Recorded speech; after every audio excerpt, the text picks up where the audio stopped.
Well, welcome to our next word study, guys. Today we're going to be working on closed syllables for the week. So if you remember, a closed syllable is when we have a vowel, like in Kansas, but it's surrounded by two consonants. And we have that closed syllable, it's going to make that short vowel sound. So let's look at the word Kansas. We have can, that's our first syllable, and then we have sus. So I want you to notice in Kansas, this A, is that a long A or is that a short A? K-an-s. So can is making that short A. We don't say cane-sus because that's not even close to being a state. So when we have our closed syllables, we're going to make that short vowel sound. So let's try the word husky. What vowel do you hear in husky? Well, we hear that U sound, but do we say husky? No, it's that huh sound, that short U sound. So we're going to be breaking these words up, multi-syllable words, into its different syllables, and then looking at the patterns that they create. So remember, when a syllable has a short vowel sound, as these syllables do, it's usually going to end or close in one or more consonants. So in this case, Kansas, it ends in an N, and sus ends in an S. So let's go on and let's look at some words we find in our Dorothy and the Scarecrow. So I have this word right here. I have the word introduction. I also have the word Kansas that we've already talked about. And I found another closed syllable of landed.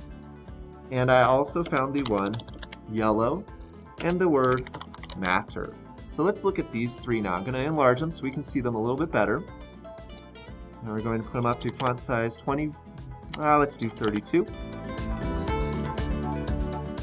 And now I'm going to look at this word matter right here. I'm going to highlight in yellow so it stands out. The word matter has two syllables. So I'm going to put a dash between those two syllables to break it up. And now I'm going to look at each syllable chunk. The first syllable has a short vowel sound and it ends in a consonant, ends in that T, mat. The second syllable also ends in a consonant, but when that consonant's that R, remember, it's going to make it sound a different way. We don't consider the syllable to be closed because that's an exception when it ends in that R. So notice, this one's closed because that syllable, once again, is surrounded by consonants, that M and that T for mat. Now, let's look at another word in here. We have the word yellow. So let me highlight yellow in yellow.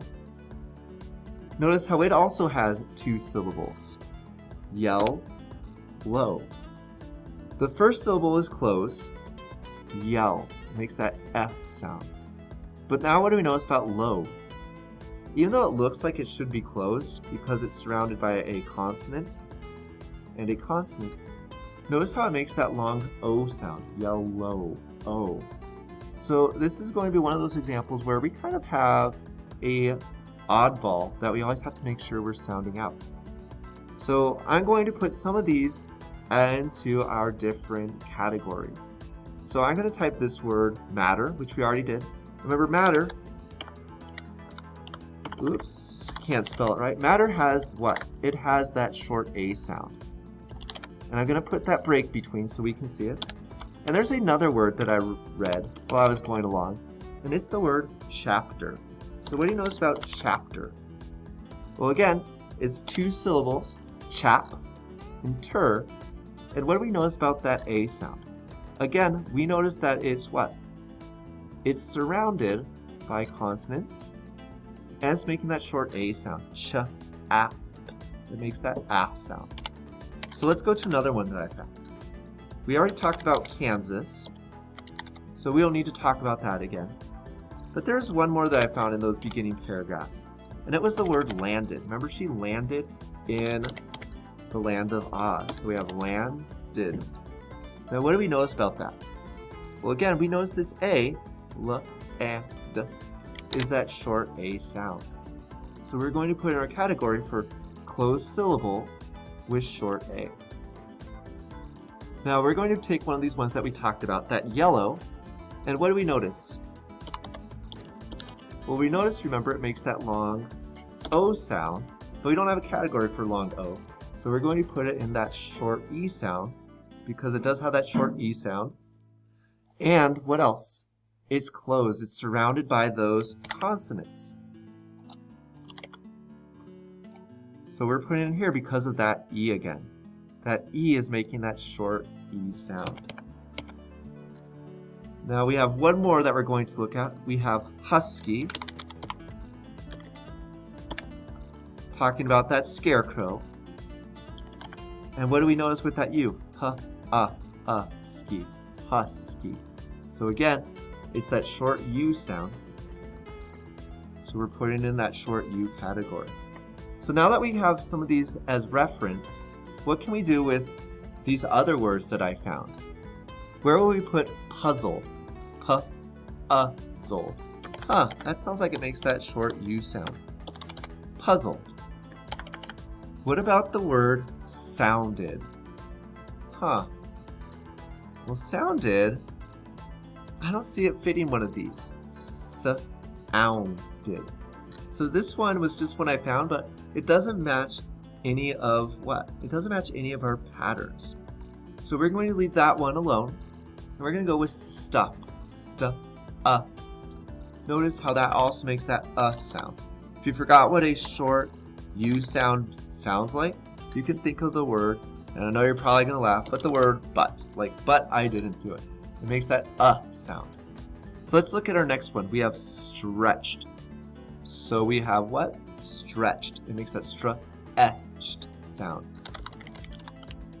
So we're going to put that in what category? That short U, or that short E category. Notice again, it's surrounded by consonants. And it's making that sound. We have another, and we have that word yawn. So we have yawn. So what do you think? Does yawn go in this category? Yawn. Yeah, so it's going to go in this category as well. So remember, if a consonant or if a vowel is surrounded by consonants, it's like multisyllabic. There's more than 2 syllables.